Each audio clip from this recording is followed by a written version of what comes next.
राजस्थान में बीजेपी के वसुंधरा राजे युग का अंत। प्रधानमंत्री नरेंद्र मोदी ने शुक्रवार को जयपुर में भारतीय जनता पार्टी विधायकों को राजनीति और शासन का पाठ पढ़ाया। भाजपा विधायकों ने प्रधानमंत्री को संगठनात्मक कार्यों पर ध्यान केंद्रित करने और केंद्र सरकार की योजनाओं को बढ़ाने के लिए कहते हुए आज्ञाकारी रूप से सुना। बैठक में सत्तारूढ़ भाजपा के लिए राज्य की राजनीति में निश्चित बदलाव पर जोर दिया गया। भाजपा की राजस्थान इकाई से राज्य के पूर्व मुख्यमंत्री वसुंधरा राजे का नामो निशान मिट गया है। इसका असर तब भी देखने को मिला जब जयपुर में पार्टी कार्यालय से राजे की तस्वीर गायब हो गई। इसके अलावा वो मोदी के साथ राजस्थान भाजपा विधायकों की बैठक में भी शामिल नहीं हुई।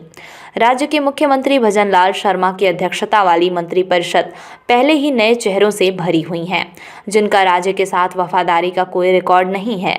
राजस्थान में बीजेपी की महारानी को साफ तौर पर यह संदेश दिया जाता रहा है कि राज्य में उनका युग अब खत्म हो चुका है। समझा जाता है कि विधायकों के साथ बैठक में प्रधानमंत्री ने विधायकों को सार्वजनिक जीवन में कैसे आचरण करना चाहिए, इसके बारे में मार्गदर्शन दिया। राज्य विधानसभा चुनाव में जीत का श्रेय मोदी की गारंटी को देने के बाद प्रधानमंत्री को स्पष्ट रूप से राज्य सरकार के साथ साथ पार्टी की स्थानीय इकाई के मामलों में गहरी दिलचस्पी लेते देखा जा रहा है। भाजपा नेताओं का तर्क है कि मोदी अब से पार्टी के नेतृत्व वाली राज्य सरकारों, विशेषकर राजस्थान, मध्य प्रदेश और छत्तीसगढ़ में नवनिर्वाचित भगवा सरकार के कामकाज पर कड़ी नजर रखेंगे। वे इस बात पर जोर देते हैं कि तीनों राज्यों के मुख्यमंत्रियों को इस तरह से चुना गया है कि वे मोदी के शिष्यों के रूप में काम करें।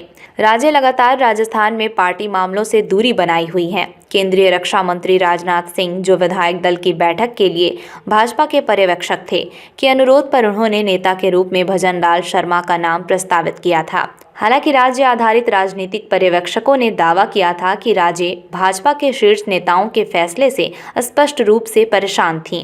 उन्हें एक अतिरिक्त चिंता का सामना करना पड़ सकता है, क्योंकि राजे अभी तक अपने बेटे दुष्यंत सिंह को राजस्थान की राजनीति में स्थापित नहीं कर पाई हैं। हालांकि दुष्यंत सिंह लोकसभा सांसद रहे हैं, लेकिन अगर राजे राज्य में भाजपा नेताओं के साथ दरकिनार किए जाने पर नाखुशी जताती रहीं तो उनके भविष्य पर संदेह हो सकता है। राजे फिलहाल बीजेपी उपाध्यक्ष हैं, लेकिन ये पद अधिकतर औपचारिक प्रकृति का माना जाता है।